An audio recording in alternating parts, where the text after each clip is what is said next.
क्या भक्ति के द्वारा हम समस्त प्रकार के भयों से मुक्त हो सकते हैं?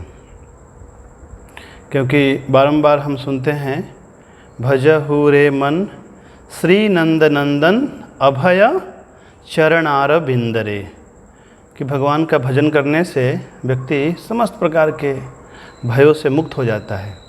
तो भय अच्छा है या बुरा, पहले ये समझना चाहिए। भय अच्छा भी है। जैसे मानो कोई छोटा बच्चा अपार्टमेंट में 10वीं मंजिल पे ऐसे बालकनी से ऐसे झांक रहा हो, बिल्कुल निर्भीक होकर।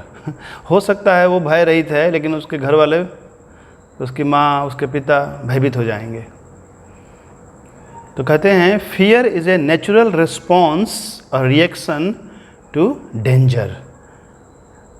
भय स्वाभाविक प्रतिक्रिया है किसी भी बाहरी खतरे से बचने के लिए।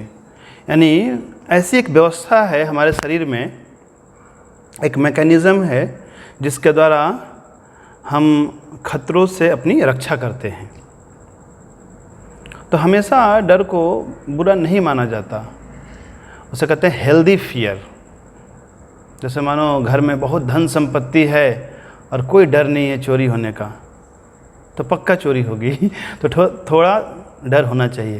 तो इसलिए हमें लॉक करके रखना चाहिए, सीसी कैमरा चालू रखना चाहिए, सिक्योरिटी गार्ड होना चाहिए, वॉच डॉग्स होना चाहिए। लेकिन इतना करने के बाद फिर भी व्यक्ति डरा हुआ है, तो ये ठीक नहीं है। तो एक है फियर और एक है फियरफुलनेस, डर और डरावनापन, भयानकता। तो जब तक फियर है तो हम प्रोटेक्ट कर पाते हैं अपने आप को, लेकिन जब यह भय इतना बढ़ जाता है कि हम फुल ऑफ फियर्स, तो फिर हमारी जो स्थिति है वो अत्यधिक दुखद हो जाती है। हमारी स्थिति दयनीय हो जाती है, यूँ कहें। व्यक्ति को नींद नहीं आती है, व्यक्ति एक प्रकार से अपने आप को एग्जॉस्ट कर देता है। ऐसा कोई परिश्रम नहीं करता, लेकिन डरे डरे रहने से, सहमे सहमे रहने से कांपता रहता है। हो सकता है उसका हार्ट बीट भी बढ़ जाए, पसीने छूटने लगे। ऐसा देखा गया, परीक्षा के पहले बच्चे तैयारी करते हैं, खूब पढ़ाई करते हैं, और एग्ज़ाम देने के बाद भी डरे हैं। अब तो क्या डरना, अब तो एग्ज़ाम हो चुका है। लेकिन फिर भी यदि मैं फेल हो गया तो ये पेपर ख़राब गया है, शायद अगला पेपर भी ख़राब जाएगा, फिर मेरा क्या होगा, क्या होगा, if this goes wrong, if that goes wrong. इसे क्या कहते हैं? फियरफुलनेस। एक है भय की प्राप्ति और एक है भय की व्याप्ति। तो भय तो स्वाभाविक है, जैसे मैंने कहा। यदि हम इस संसार में कभी भी, जैसे मानो कोई व्यक्ति अचानक आपके सामने पिस्तौल लेके आ गया, थोड़ा डर तो लगेगा। हम भले सुन चुके हैं हम शरीर नहीं, हम आत्मा हैं, लेकिन एक क्षण के लिए भी तो लग सकता है ना। या अचानक कोई ऐसे नीडल लेकर आ गया, एक इंजेक्शन इतना बड़ा एक, तो डर लगेगा? नहीं लगेगा? लगेगा ना। क्यों? क्योंकि नेचुरल रिस्पॉन्स है बॉडी का। लेकिन अब वो पिस्तौल लेकर जा चुका, वो इंजेक्शन लेकर जा चुका, फिर भी हम डरे हुए हैं। इसे कहते हैं फियरफुलनेस, भय की व्याप्ति। और पूरे हमारे अस्तित्व में भय समाहित हो गया है। Means fear has diffused in my existence. ये बहुत ही खतरनाक स्थिति है। एक बार की बात है, एक स्त्री डॉक्टर के पास आई। उसने कहा, doctor doctor, there is a frog in my belly. Doctor ने कहा, नहीं, ऐसा नहीं हो सकता है, आपके पेट में मेढक नहीं हो सकता है। तो फिर वो स्त्री किसी दूसरे डॉक्टर के पास गई, तीसरे डॉक्टर के पास गई। सभी डॉक्टर ने कहा कि नहीं, ये नहीं हो सकता है, आपके पेट में मेढक नहीं हो सकता है। अंततः वो एक ऐसे डॉक्टर के पास गई और डॉक्टर ने कहा, हाँ, yes, you are right, there is a frog in your belly. बोला, oh my doctor, yes doctor, finally you understood my mind. तो डॉक्टर ने कहा कि अभी क्या करना है? बोला, yes, I want treatment. When? बोला, राइट नाउ। बोला, सर्जरी करनी होगी, कब करें? बोला, अभी। तो डॉक्टर ने नर्स को कहा कि पास के तालाब से एक मेढक पकड़ कर लाओ, इसको यहाँ पर एनेस्थेसिया देकर इसको बेहोश कर दिया और एक छोटा सा ऐसे इंसिजन लगा के उसको कर दिया। और बाद में होश आने के बाद बोला देखो ये था फ्रॉग। बोला yes doctor you saved my life. इसे कहते हैं भय की व्याप्ति। क्या सच में मेढक था? उसके मन में मेढक था। मन में भय समा गया था, मेढक है मेढक है। तो डॉक्टर बड़े खुश हुए कि हमने समुचित उपचार कर दिया है। अब कुछ दिन ही बीते थे, कुछ दिनों के बाद पुनः वह स्त्री आई। उसने कहा doctor doctor there are babies in my frogs babies in my belly. पेट में मेढक के बच्चे हैं अभी। अब एक नई बीमारी उसने पाल ली। तो कहते हैं fear means false evidence appearing real, FEAR। ऐसा ही हुआ एक गांव में व्यक्ति जो प्रतिदिन चारपाई पे सोता था। तो जब भी वो सोता उसको डर लगता कि कोई चारपाई के नीचे बैठा हुआ है और वो उठकर खड़ा हो जाता। वो डर के मारे रात भर सो नहीं पाता। कितने डॉक्टर को दिखाया, वो ठीक नहीं हुआ। अचानक में वो एक साधु के पास आया। साधु ने कहा इसका समाधान बहुत आसान है, तुम चारपाई के चारों पैर काट दो। समाप्त हो गया डर। तो जब हम ऐसे एक काल्पनिक दुनिया की सृष्टि कर लेते हैं और मन कल्पनाशील है, तो हम सभी के जीवन में कमोबेश डर तो है। अलग अलग कारणों से लोग भयभीत हैं। कुछ लोग अपने स्वास्थ्य को खोने के भय से भयभीत हैं, कुछ लोग अपने सम्मान को खोने से भयभीत हैं, कुछ लोग अपने धन के खो जाने से भयभीत हैं, कुछ लोग की नौकरी जा सकती है उसके लिए भयभीत हैं, कहीं व्यापार में भारी नुकसान न हो जाए इसको लेकर भयभीत हैं। यानी इस भौतिक संसार में कहते हैं fear is constant companion of A materially attached person. इस भौतिक संसार में जब तक व्यक्ति अपने आप को शरीर मानता है और शरीर से संबंधित वस्तुओं को अपना मानता है, तब तक वो भय से मुक्त नहीं हो सकता है। भगवत गीता में भगवान बताते हैं ऐसे भौतिकतावादी व्यक्ति के लक्षण। 16वें अध्याय में चिंताम परिमेयाम च प्रलयांताम माम उपाश्रिता काम उपभोग परमा एतावद इति निश्चिता। चिंताम अपरिमेयाम च, उसके जीवन में कितनी चिंताएं होती हैं?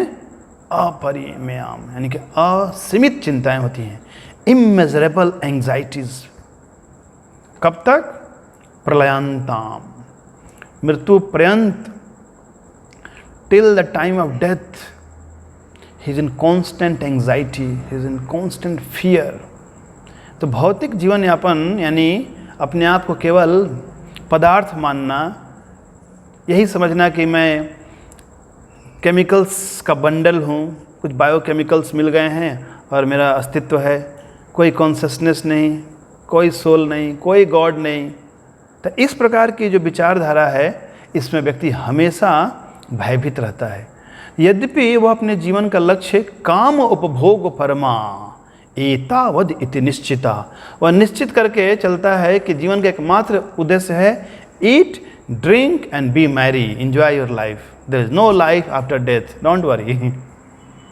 जबकि इसके विपरीत भगवान उसी अध्याय के प्रारंभ में कहते हैं जो लोग आध्यात्मिक हैं, जो धर्म का जिन्होंने आश्रय लिया है, गॉडली पीपल हैं, उनका सबसे पहला लक्षण क्या है? अभयम सत्व संशुद्धि ज्ञान योग व्यवस्थिति दानम दमश्च यज्ञश्च। यानी अभयम, अभयम यानी फियरलेसनेस। सबसे पहले वे ऐसे भय से मुक्त हो जाते हैं। क्यों मुक्त हो जाते हैं? क्योंकि उन्हें पता है मेरे ऊपर कोई है, सब कुछ मेरे नियंत्रण में नहीं है। और जो मेरे नियंत्रण में नहीं है, ऐसा नहीं कि वो किसी के नियंत्रण में नहीं, वो है भगवान के नियंत्रण में है। तो यही कारण है कि वह व्यक्ति निर्भयता को प्राप्त कर लेता है। भौतिकतावादी व्यक्ति की तुलना एक ऐसे पैसेंजर से करें जैसे मानो हमें फ़्लाइट पकड़नी है, तो फ़्लाइट पकड़ने के पहले आपको पहले पहुंचना है एयरपोर्ट। अब उसे चिंताएं लगी हुई हैं, मैं समय से पहुंच पाऊंगा या नहीं। समय से पहुंचने के साथ साथ बोर्डिंग पास होना चाहिए और पासपोर्ट होनी चाहिए, कोरोना नेगेटिव टेस्ट होना रिपोर्ट चाहिए, और भी कई डॉक्यूमेंट्स चाहिए, और आपका जो भी इम्पोर्टेंट जो भी आपके सामान हैं वो होना चाहिए। यानी इतना चीज़ लेकर वहाँ जाना है।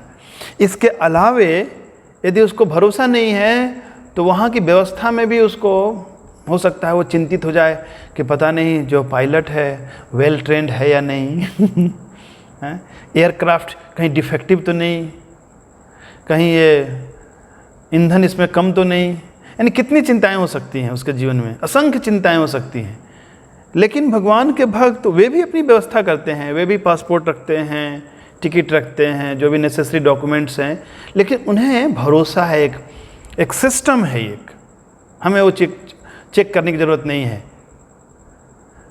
तो जब हम इस संसार में आते हैं तो बहुत कम हमारा नियंत्रण है, अधिक से अधिक चीज़ें हमारे नियंत्रण से बाहर हैं। जैसे उदाहरण के लिए भोजन, हम भोजन केवल पकाते हैं, लेकिन हम इसकी चिंता नहीं करते कि भोजन कैसे पचेगा। क्या हम चिंता करते हैं? हम केवल मुंह में डाल देते हैं और अपने आप वो पच जाता है। यदि मानो किसी को भरोसा नहीं हो तो चिंताएं करने लगे, यदि मैं भोजन डालूंगा ये कहीं चौक हो गया तो यहाँ से फूड पाइप से नीचे कैसे जाएगा, और फिर एलिमेंट्री कैनाल से होते हुए डाइजेस्ट कैसे होगा। लेकिन उसे कभी चिंता करने की आवश्यकता नहीं है। हम तब चिंता करते हैं अपने डाइजेशन की जब भोजन पचना कम हो जाता है, तभी हम चिंता करते हैं। कहते हैं जैसे ये मानो हाथ रिप्लेस करना है किसी को तो प्रोस्थेटिक लिम्स आते हैं, हाथ पैर, आँखों के दोषों को दूर करने के लिए। दृष्टि कम है तो चश्मा पहनते हैं, कॉन्टैक्ट लेंस है, और भी कई ट्रीटमेंट है। किडनी खराब है, डायलिसिस करते हैं। हार्ट तो आर्टिफिशियल हार्ट पेसमेकर लगाते हैं।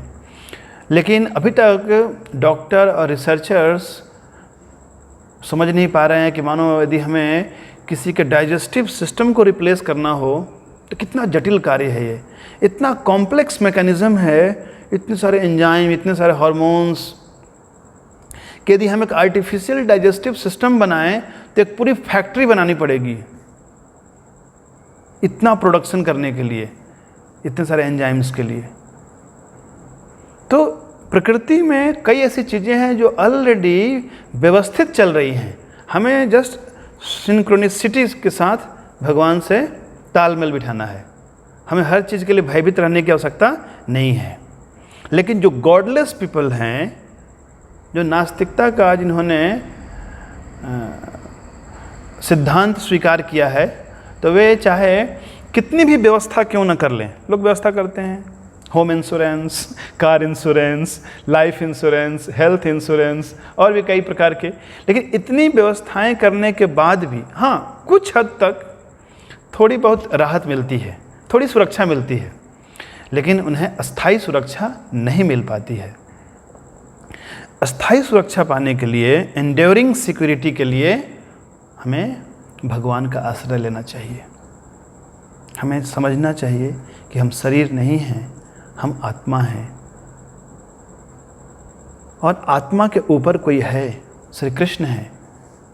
तो आध्यात्मिक ज्ञान हमें यह सुविधा प्रदान करता है कि हम अपने से श्रेष्ठ ईश्वर का अनुभव कर सकें, देख पाएँ हम कि कैसे श्री कृष्ण केवल मेरे ही हृदय में नहीं, दूसरे जीवों के हृदय में भी हैं, पूरे संसार में हैं, और वे हमारी सुरक्षा की चिंता करते हैं। वे सर्वहितकारी हैं, सबों का हित करने वाले हैं। तो जब व्यक्ति ऐसे भगवान से जुड़ जाता है, जिस अनुपात में वह भगवान से जुड़ जाता है उसी अनुपात में वो भय से मुक्त हो जाता है। अन्यथा केवल भौतिक व्यवस्थाओं को जुटाकर हम कभी भी भय से मुक्त नहीं हो सकते हैं। क्योंकि भक्त जानता है कि संसार की जो भी समस्याएं हैं वे शाश्वत नहीं है। कहते हैं no problem is eternal problem, no problem is permanent, all problems are temporary. सारी समस्याएं टेम्पररी यानी क्षणिक हैं, कुछ समय तक रहने वाली हैं। वो जानता है मेरे जीवन में पहले भी कई समस्याएं आई थी, वो समस्याएं आई और चली गई, तो ये समस्या भी आई है, ये भी चली जाएगी। लेकिन भौतिक मन समस्याओं को बड़ा कर देता है, उसे कहते हैं इटर्नलाइज द प्रॉब्लम। प्रॉब्लम को लगता है कि शाश्वत काल तक ये समस्या रहने वाली है। जैसे मानो अभी अचानक मौसम खराब हो गया, आंधी तूफान आ गया, तेज़ वर्षा होने लगी, और कोई व्यक्ति अपने ऑफिस में अभी रुका हुआ है। अब वो सोचने लगे वहाँ, अरे मैं घर कैसे जाऊँगा, मेरे स्वजनों का क्या होगा, और ये यदि ये आंधी और तूफान यदि नहीं थमा तो ये शाश्वत काल तक यदि ऐसे ही वर्षा होती रही वो तो पैरालाइज्ड हो जाएगा। पर ऐसा हो सकता है? कभी नहीं हो सकता है ऐसा। उसे भी पता है कुछ समय के बाद वर्षा थम जाएगी। तो उसी प्रकार चाहे समस्या कितनी भी बड़ी क्यों न हो, हमारे प्रभु उससे भी बड़े हैं और वे इन समस्याओं का समाधान कर सकते हैं। तो भगवान की भक्ति करने से, भगवान से युक्त होने से व्यक्ति के पास एक शक्ति प्राप्त होती है, आध्यात्मिक शक्ति, और उस शक्ति के आधार पर ही ऐसे भयावह परिस्थितियों में भी वो निर्भीक बना रहता है।